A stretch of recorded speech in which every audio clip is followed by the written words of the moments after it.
Next up, we've got physical products, and as the name suggests, this is simply selling physical products online. So you could do this through drop shipping. You could use a print-on-demand platform like Redbubble. This is great because you're not actually managing inventory or customer service yourself. Or you could do something like Amazon FBA, which is fulfillment by Amazon. So in this scenario, you're getting a product manufactured somewhere, usually overseas, like from China. Then you're sending those finished products to the Amazon warehouse. And when someone orders your product on Amazon, Amazon will take that product and ship it directly to the customer. This is great because you don't have to worry about order fulfillment, but Amazon does take a pretty hefty cut for being able to use their warehouse. So if you wanted to get started with drop shipping, first you'd need to source out a product, and it's always a good idea to do some research first to see what products are currently selling, and then you'd want to open up an online store using something like Shopify. When an order comes through on your site, that order is going to need to be relayed to the manufacturer who has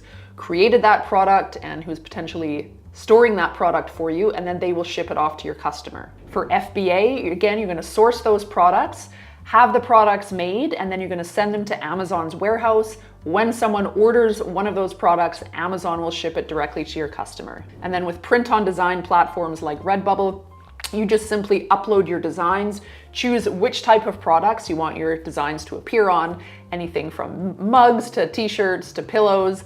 And then when somebody orders that product, Redbubble or whatever the site you're using is going to ship that product to your customer. So for startup costs, for print on demand, it's free. If you're doing something like drop shipping and you want to use a Shopify store to sell your product, that's going to be around $30 a month. FBA is definitely going to be your most expensive option here to get started. You're probably looking at about $2,500. That's so that you can pay for samples and inventory and warehousing. But in terms of earnings potential, FBA is probably where you're going to generate the most amount of money. And then in terms of how passive this actually is, drop shipping is probably going to be the most passive, probably only requiring a few hours a week. FBA, you're probably looking at least 5 to 20 plus hours a week, so that's going to be the least passive.